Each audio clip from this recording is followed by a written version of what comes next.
Well, good morning to everyone again. Today is the last day, the Friday.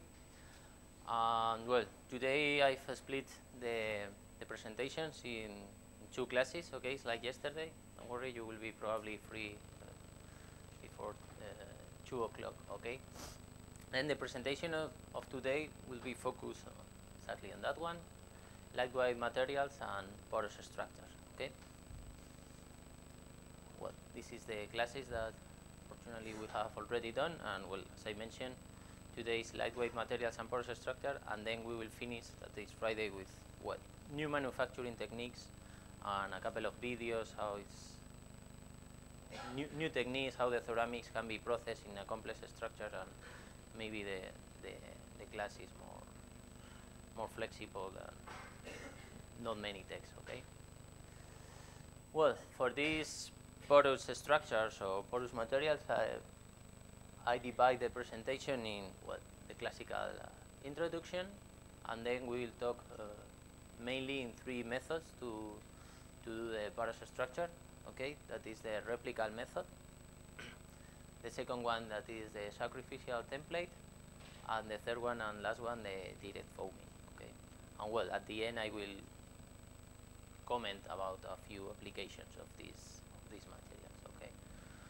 Well, don't worry, this is a lot of text, but for the next slides it's more dynamic. But well, what is the idea to have a porous structure? Because of course, during all this day we have talked, well, maybe a step in the thermal barrier coatings, but the idea is normally in the ceramics going in the direction to have dense materials, okay? Because we want to, or mainly to improve the mechanical properties through the processing and improvement of the tailoring of the microstructure. But in that case, is not that one. Mechanical properties, of course, will not be the best one in this porous structure, but we need to obtain materials that are all that way to have this porous for different applications, okay? And well, like ceramics are more and more to going in the direction on some really specific applications. Well, some of them need this porous structure, okay? For example, and it's not only in ceramics, I put some example that obviously you cannot do it with a really dense materials. In polymeric materials, for example, we have the forms for packing. Probably all of you have buy something by internet, you receive in your home, and your product is within a phone of polymers, okay? Or all of us, we have flight in place, and well, a lot of these structures are based in aluminium, okay? In order to save energy, because obviously you introduce pores in your material, it's a lightweight structure. But of course, we have also some examples for the porous ceramics, and one of the cases that maybe it's not really high technology, but is large use in the worldwide, is for the water purification. Okay, these kind of filters normally are based in ceramics due to the low reactivity. Okay, but as I mentioned at the beginning, normally or in most of the application, pores has been traditionally avoided. I mean, we are always looking for high dense materials, but okay, for other properties is required, and well, more and more the number of porous structure in the ceramic material it's going in that direction, and there are more applications with porous structures in the field of the environmental. That is the topic of this course. Okay. Some examples within the ceramics is, for example, this application that require really high temperature, the filtration of molten metals, that can be done only by ceramics. And well, obviously there, like you will do a filtration, you need a porous structure. But also, as I commented at the beginning, for the thermal barrier coatings, if you want material with low thermal conductivity and therefore a thermal insulation, well, a porous structure is obviously always welcome. Other activities, looking other idea for the porous is the support for catalytic reaction. We increase a lot, obviously, with the porous structure, the specific surface area, and we can do some reactions within these pores. Okay, or for example, more about filters in the engines for the exhaust gas in the cars or in other engines. Heat exchangers that briefly we comment the first day. We increase the specific surface area again, and malfiltration of corrosive gas on different processes. Okay. But then, what is the advantage, no, of porous ceramics structure? Well, like there are porous, we keep our high melting point. That this is critical. Is one of the main characteristic, of course, of the ceramics, and we want to keep it. One advantage also is maybe depend of our matrix, we can tailor the electrical properties. If we will be decrease, of course, the electronic properties, but well, it can be tailored. They have really high corrosion, like ceramics, excellent wear resistant, low thermal mass, low thermal conductivity. By itself, the matrix normally, the ceramics matrix, but also increased by the porous structure. You can control the permeability of the gas. You should control the high surface area, but it has a lot because, of course, you have a porous structure. Obviously, it has low density, but unfortunately, high specific strength because the density is low, but unfortunately, the mechanical properties are not good. Okay, and well, here is one example. Of course, one model and one picture of a porous structure that, of course, you need to tailor as a function of your final properties, okay? Because, well, depend that we want, we can modify these pores or these walls between the pores. Then, well, I don't know. Hopefully, you know the difference between open and closed porosity. You know it, or no? Yeah, please. Mm-hmm. Yeah. Mm-hmm. Mm-hmm. Exactly, it's like that. You have a closed port, for example, like that one, is there.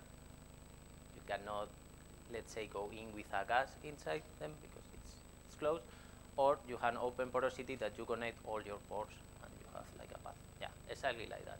Okay. We can tailor these properties. Sometimes you want open porosity or closed porosity, but well, in general, it's true that unlike the porosity will be, the volume of porosity will be large. Normally, it's open porosity. At the end, we connect all the pores. Okay, as you see here, here is one pore, but it's connected with other one, and then you have the connection. Okay, but of course, there are a lot of things that can be modified, like the volume, if this is open, closed, the size of each pore, the morphology of each pore, and well, obviously you can tailor your properties. Okay. If you look in the definition of the pores, well, there are at least 3 possibilities. Okay.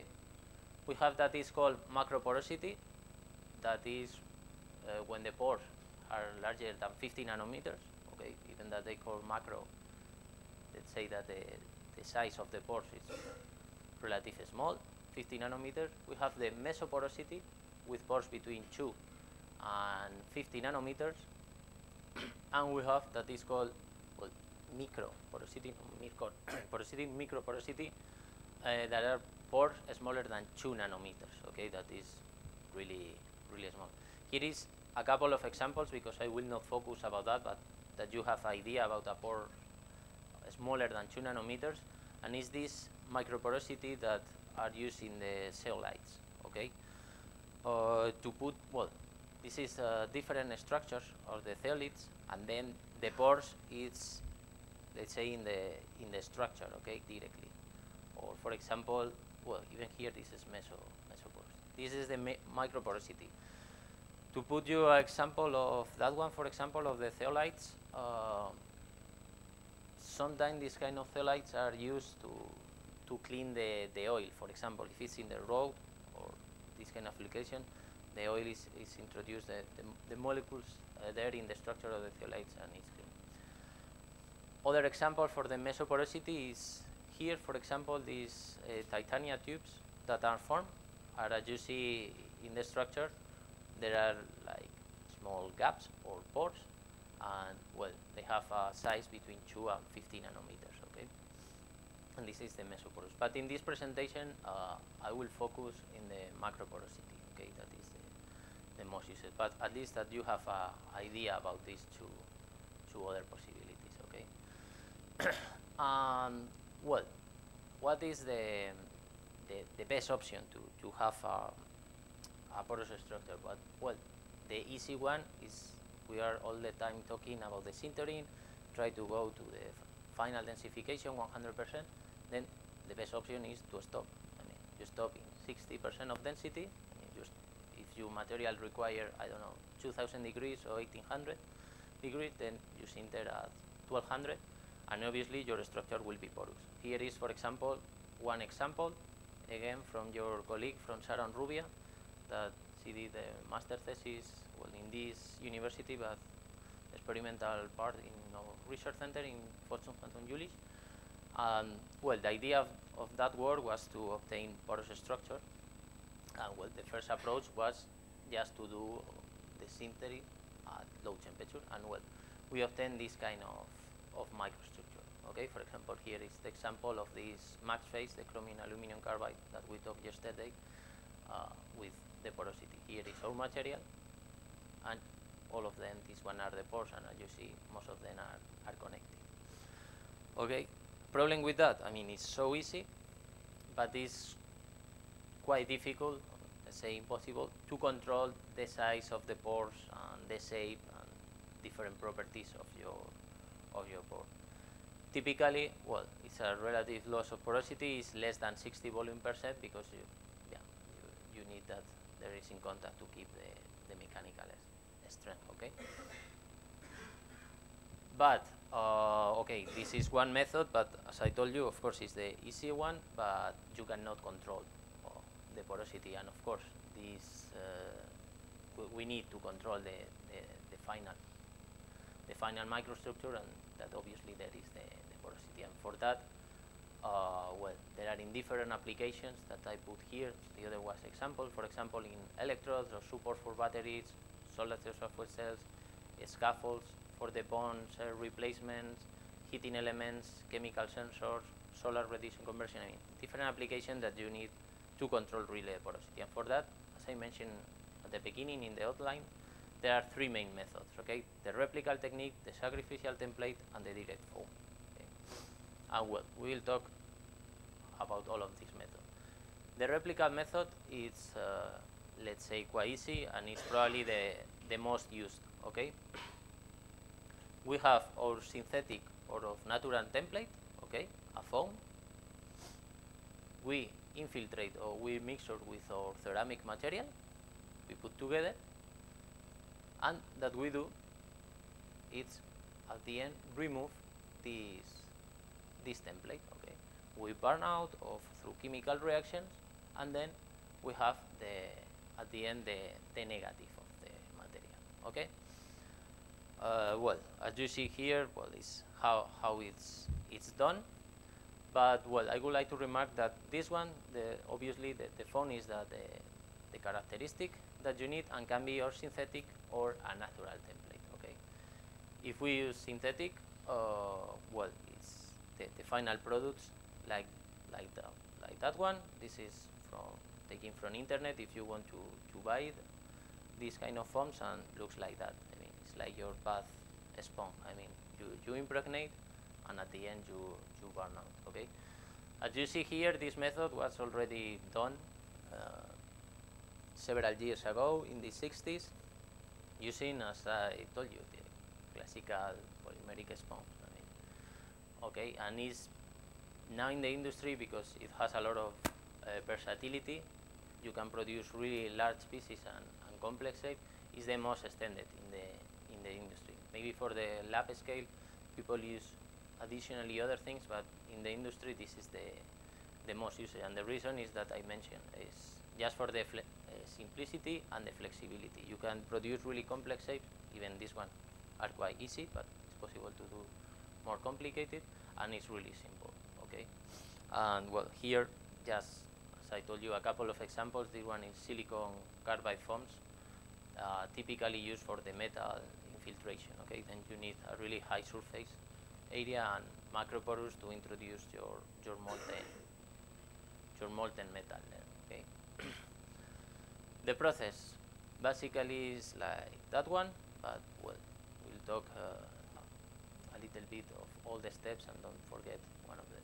The first thing obviously that you need is a really highly porous sponge, like your bath sponge. Okay. Typically are done in polyurethane, but other organics can be used. And then that you do is soak into your ceramic suspension. Okay. And then everything, the idea is that all the pores of your sponge are totally filled. Okay. Then that we do is, well, you can press or do through rollers, but the idea is to press the sponge to remove all the suspension that is not within this structure that is like surrounding your material. Okay, you only want that the pores are coated and not that all your sponge is surrounded by this material, because if not you will close your material. One important thing is exactly that one. Your slurry should be has the enough viscosity or low viscosity to penetrate and go to all the pores, but on the other hand should be viscous enough that it's keep there and they doesn't remove from your sponge. Okay. Once that you coat or you modify, I think I have here a couple of pictures, and then maybe it's better no for that one. Okay. Once that you have that one, that you do is the burn-on. For example, you dry or pyrolyze your material between this temperature. Okay. In that moment, it's important when you dry it that all your organic goes out really slow. Okay, because if not, you will produce cracks in your material. If you remove one solvent relatively fast, even I don't tell in like 100 Kelvin per minute like SPS that we talk, it's just maybe a 5 Kelvin per minute, the material when it wants to go out will produce cracks, because of course it needs to go out. Okay. Just to mention, and well, it's here that, like we mentioned, that we need to control our viscosity. You should add binders, plasticitors, and different organic materials to control viscosity of your suspension. That, of course, you need to remove it in these steps or in further steps. Okay. And after that, that is only to do the densification of your ceramic, of course, controlling the atmosphere or whatever you need for your specific ceramic. Well, here just an example. Again, I don't want to talk about tables or comment table, but you see here all the possibilities. Okay, that several materials are done with that. A lot of silicon carbides and alumina and different materials. Okay, but practically all the materials. If you can have homogeneous suspension, you can always do the replicable method. Okay. And well, what are the characteristics of the replicable method? Okay, the porosity that we will achieve, it's from 40 to 95%. That is quite hard. Imagine that you have only 5% of your material. It's really material. The other is pores, and it survives. I mean, okay, you will have a structure like that one. Okay, and the mechanical stability, of course, is enough to handle it. Well, if you press, you break it, but it's enough. Well, the kind of the pores that obviously are interconnected normally are between 2 microns and 3 millimeters. Okay, you can play in that range depending on the foam that you buy, and that this is so important. Obviously, in the 95%, but also in the smallest one for the 40%, the connectivity or the interconnectivity between the pores is really high. Okay, and for that reason, is used to pass fluids or gases through this porous structure, and that's the reason why it's used in infiltration. The only problem is that what here, that the minimal size, that is one pore, is just 2 microns that I comment here, and for solar applications you should go to lower pore size for different reasons, maybe to increase the surface area or other reason. Then, well, to have idea for you about the different methods, here is the porosity that you want to achieve. Of course, will depend on your final application, and here is the the pore size, okay, the average of the pore size. And if we talk about the replica method, that is, well, polymer replica, we are talking about here this 40%, okay. There are other techniques like this one, the green one, the sacrificial template, that covers more part, okay. But well, this one is limited in the pore size around 200 microns. Sorry, because yeah, it's only that blue area, okay, that corresponds here. Then, if we are looking a large pore size, it's a really good method. If we want low or smaller pore size, we should looking for other application, okay. And well, here is a couple of examples, okay. As I mentioned, predominantly or mainly are open porosity, of course, because it's a sponge.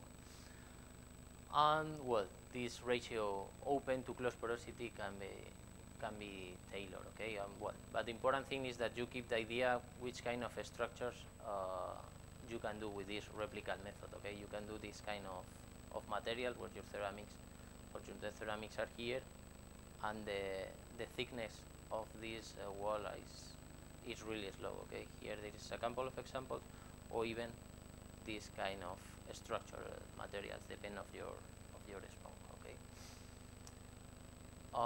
Well, more about this replica method, and now it's about the mechanical properties, because of course, as you introduce a lot of porosity, your mechanical properties will be decreased. This is obvious, but you need at least a little bit, okay. And there are methods that are better to have at least a better mechanical properties. And well, with this method, it's not the best one. It's even lower than predicted to the porosity.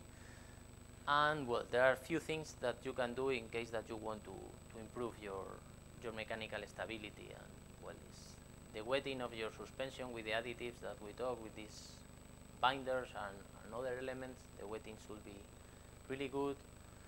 If you do a second infiltration of your material, always increase the mechanical strength, but also in general the microstructure is better if you repeat normally this process.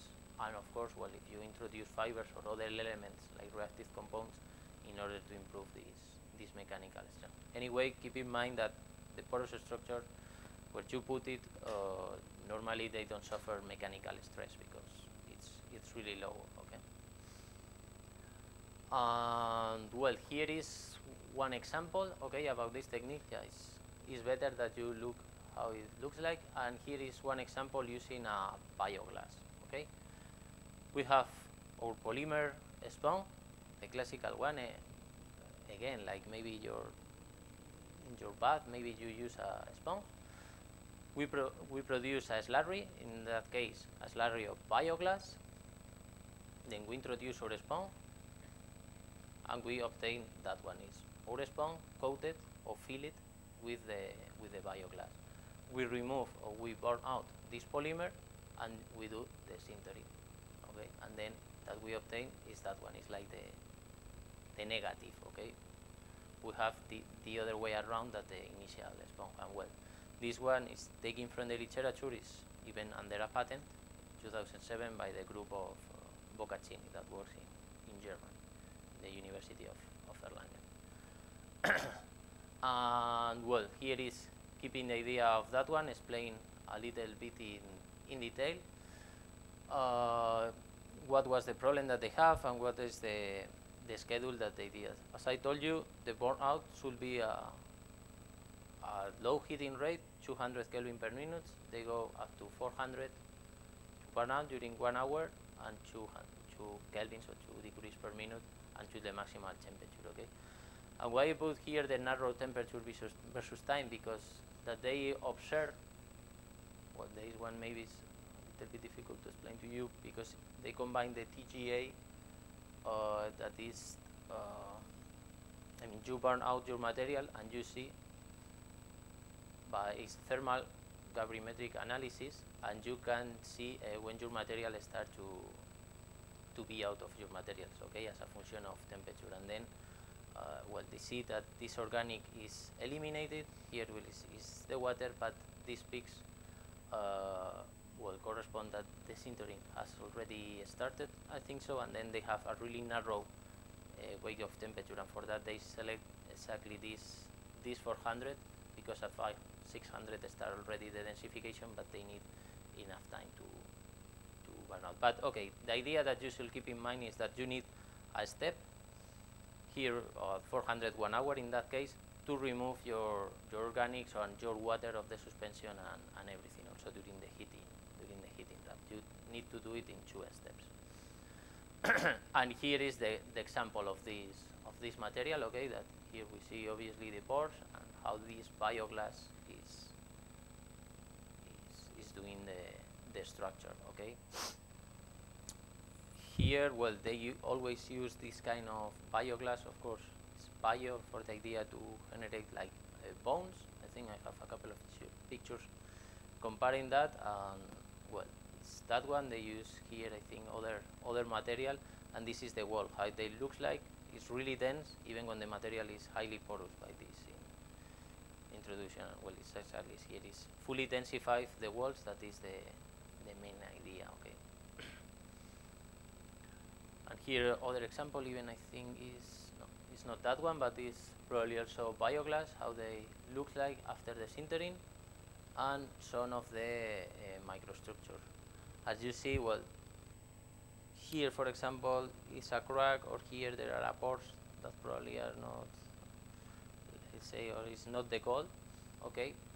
Or here, for example, there are some cracks. This is quite difficult to really process this kind of materials, because always happen these cracks in the walls that are really, really small. If you see here is 200 nanometers, then maybe this one is just 100 nanometers of thickness. But anyway, they looks like quite well and quite full densified, the material in general, okay. It's a good densification. And well, other example, now using a max phase, okay, using commercial powder, and here to give you idea, I put all the elements that was mixture to produce that. Was this polyethynyl glycol as plasticiter, and a binder is another one, also 1.2% of other organic and commercial element for the agent, 2.4 of methyl cellulose to increase the viscosity. I mean, you need to add several things in order to have enough viscosity to wet all your material, but then when you press, to keep all the pores filled, okay? Because it's totally required, this process filled. Because if not, as maybe you see here, there are a lot of parts that are totally coated with your suspension, and obviously when you will sinter, they close the porosity. Then you need to press and remove all the excess of suspension, okay? And for example, for that case, they use other sintering scheme, of course, depending on your property. The heat relative low is 1 degree per minute, is 60 degrees per hour. Wait 1 hour, probably to remove some organics and the water and so on. Then continue heating so slow to remove other kind of binders. Stay 1 hour, and at the end, that they do is the sintering, also at low temperature, but a little bit faster, at 2 degrees per minute until the maximal temperature, okay? Well, yesterday some of you asked me about the cooling. For example, in that case, they put it because, well, probably it's required for other techniques normally, or for other sintering, the people don't focus on that, but it's also important, the cooling, okay? And well, here just to show you, they do the directly foaming, like path 1, and well, they have a few problems. Then that they did is a different treatments. We don't focus so much on that, but that they do is do the coating and repeat the process in order to increase the mechanical properties and the mechanical stability, probably, okay?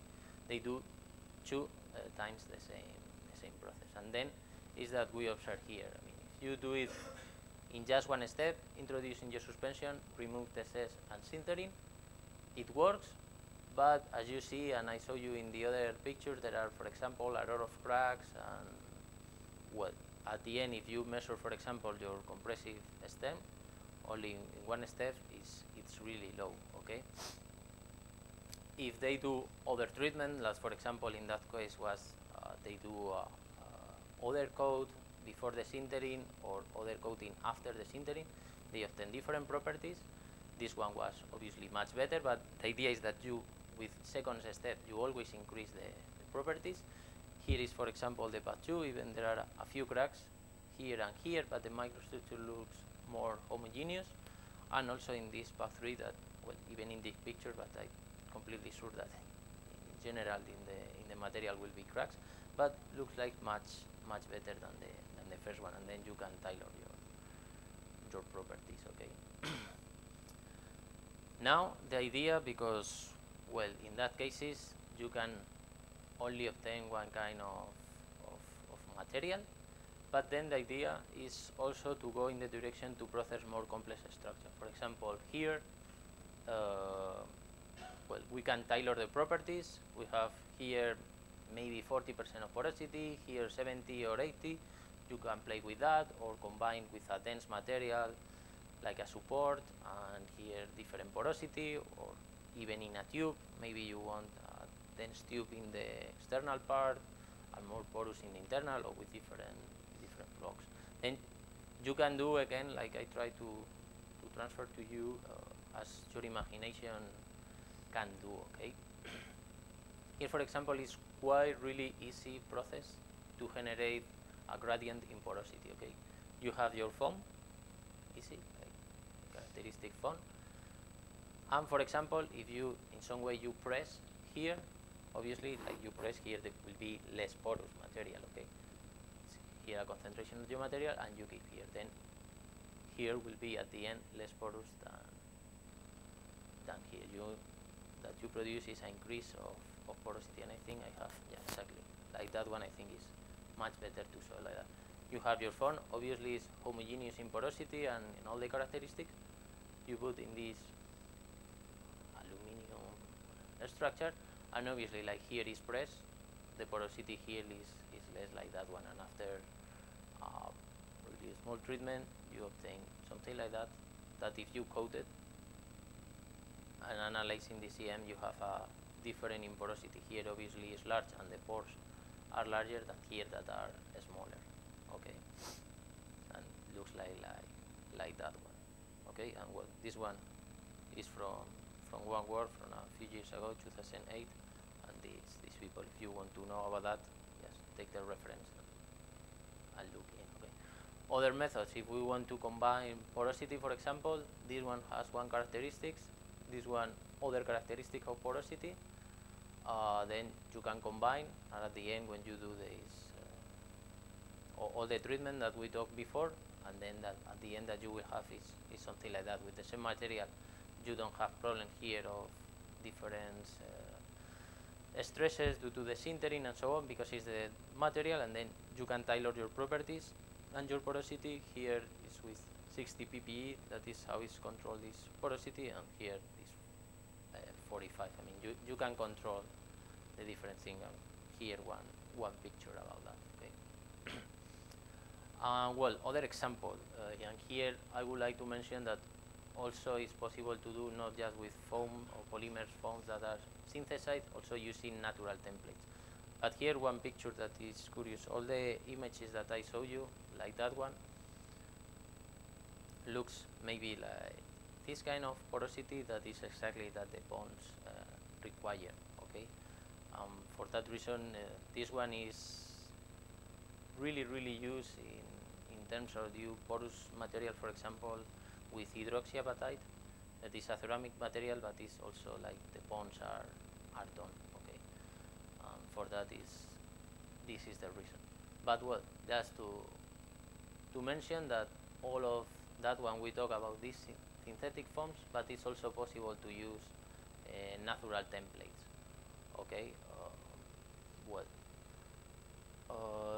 and why is the important thing? Well, because in the nature we try to copy all from the nature, but there are some structures that we cannot really copy, at least until the moment. Yeah, here I put you 2 examples. These corals, for example, like here, are really similar, like the materials, and it's the easy method, use the corals, or for example, the good cellular structures that are really difficult to produce by a synthetic foam, okay? And with that one advantage, we will see that we have a really anisotropic materials. The pores are aligned and really elongated, and then it's quite hard to do it. And here is this idea. Well, as you see, different process. I don't want to explain all of them, but the idea is that you have your hood, natural hood, and well, you will use the porous structure if, for example, you pyrolyze to have a carbon perform to remove all the other organics, and you use this porous structure that are really elongate in that direction to do your infiltration process, or directly with your material, or with a pre-ceramic materials, or something like that. But the idea, just in 3 steps and all the possibilities, is that, well, you first prepare your cellular perform, because this is natural. Burning, obviously, in inert, because if not, you burn out everything. Well, temperature depend by that, and then like you burn in inert atmosphere, you have at the end a carbon perform that you use to infiltrate. You can use a chemical vapor deposition or other techniques using gases, or the easy one that is produce a liquid, have a slurry, and then penetrates. Okay. Well, they look like that at the end. Okay. If you have like a good, and well, here is the different biological things that use the foam, and that at the end you have is a really highly oriented porous structure that for many properties is quite interesting. If, for example, you are interested in the thermal properties, like that one are really highly orientated, the thermal conductivity will be totally different in one direction or in the other one. And well, with this method, just to mention 2 things, the porosity runs between 10 and 13, like the figure that I put you before, and also the open porosity range between 25 and 95%. That also is quite high. Okay, it's allowed a broader extent. Okay. Advantage, as I comment to you, it's really highly orientated and anisotropic porosity, and obviously it's advantage if you are looking for that. And well, then it's use it, or it's required in case that you want, for example, to introduce one gas. It's much better because you can introduce more, or for example, for the filtration. Okay. And also that you can tailor your mechanical properties, and for example, if your material suffer just mechanical stresses in one direction, okay, you can then locate your materials in order to prevent the cracks. But the disadvantage is, well, the high time consuming and many steps, like you should do, burn out that one and infiltrate and so on. It's easy to have already your replica, your foam, and do it.